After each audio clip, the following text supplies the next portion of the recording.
Welcome to Salt and Light Canning. I'm Jessica, and this is my kitchen. And it's almost Christmas, and I'm thinking gift giving and things for the holidays. So today I am making an apricot pepper jam. And I'll make a face, it's okay. But I have found that candied peppers or onion jam are all so wonderful on like some cream cheese with a cracker or as an appetizer, or you could use it as a glaze for chicken. So I'm thinking that this is going to be wonderful too. So we're going to give it a try.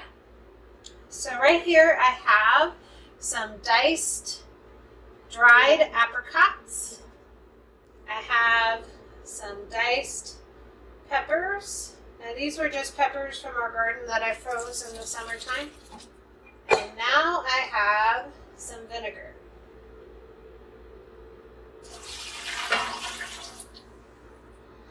Now we're going to turn this on and get it to a boil. And because it's jam, we're going to let it boil at a rolling boil that I can't stir down for at least a minute.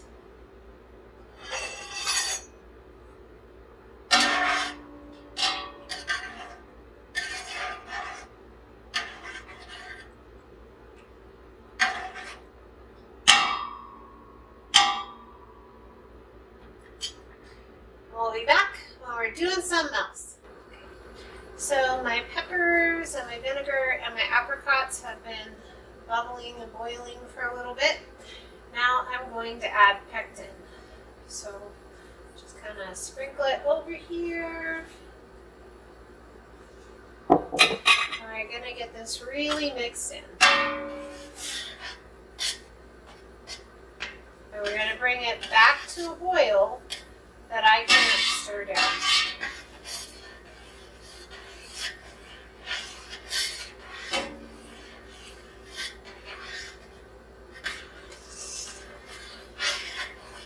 Ask questions about jam all the time.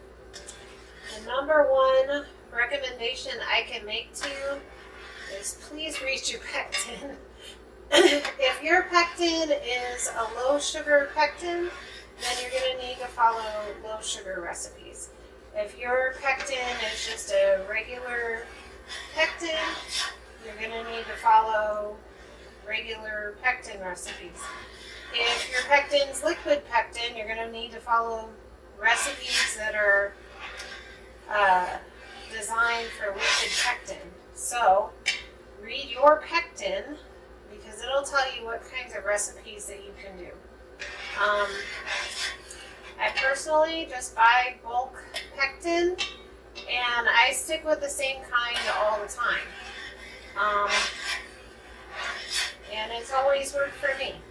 But whatever pectin you happen to have and happen to like and happen to use, please read your pectin. And we are boiling, so now what I'm going to do is I watch my kitchen clock and I'm going to let this boil for at least a minute. And since I'm making a larger batch of jam, it'll probably be 2 minutes. And that's just to ensure my set. Just keep stirring. No matter what kind of jam you're making, you don't want to walk away. Because you don't want it to scorch. And you don't want it to bubble out. So jam really doesn't take a lot of time to make, but it's time that you need to be present and in the moment and pay attention to your jam. Alright. We've been boiling for more than a minute, so now I'm going to add my sugar. Now with jam, you have to add your sugar all at once. Like all of it at the same time. And be careful, that's why I use such a big pot and a long spoon, is I don't want to burn myself, so be careful. So here we go. You're going to say, wow, that's a lot of sugar. It's jam. It's Christmas, okay? Sugar doesn't count on the holidays.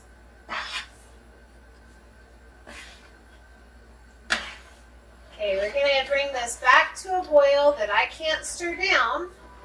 We're going to let it boil for at least a minute, and then we'll check our set.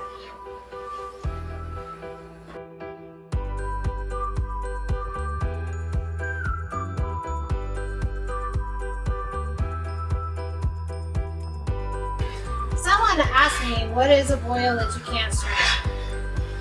This is a boil you can't stir down. Like, you're stirring, but it's still boiling. Okay.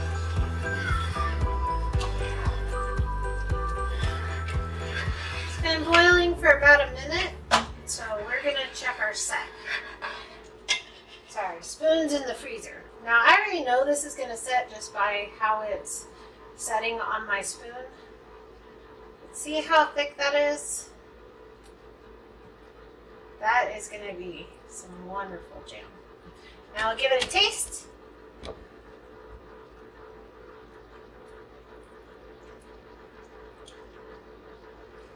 That is very tasty jam.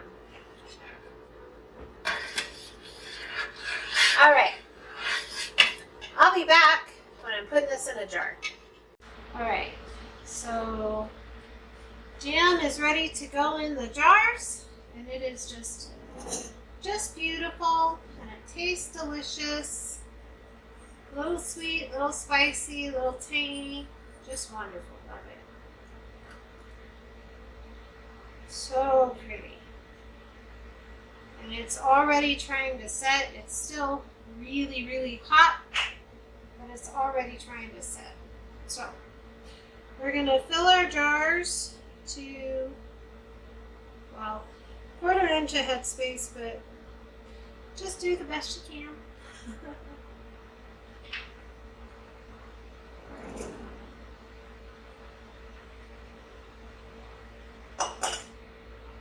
You see this? It's so, so, so pretty. That makes me think of Christmas.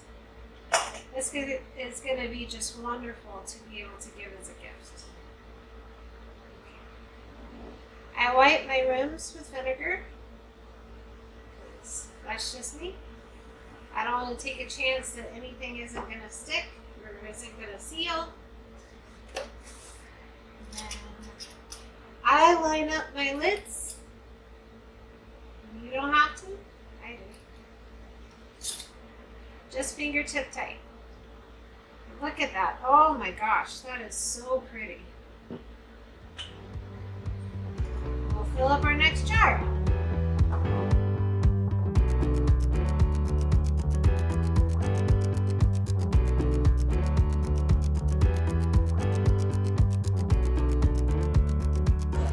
So my canner is full, and I have at least 1 inch of water above all the jars. And I put a splash of vinegar in there, but you don't have to. Do what makes you comfortable. And banging things. Stove is turned on, so I'm going to cover this, and we're going to bring it to a full boil. I'm going to let these process at a boil for 15 minutes. That's from my altitude. Please check your altitude. It makes a difference. So just check your altitude. But we'll be back when we're taking these out of the canner. Well, my timer went off, and we turned everything off, and we waited a couple minutes, and we're going to take them out.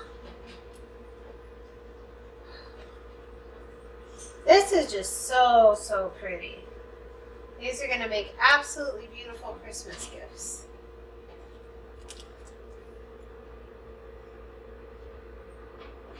What are your favorite things to give?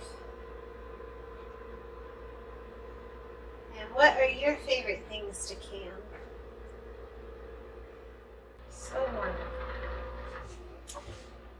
Well, I hope this blessed you. I hope it inspired you. Don't be afraid to try. Be so blessed. Know that you're loved, and be a blessing to someone else. We'll see you in the next video.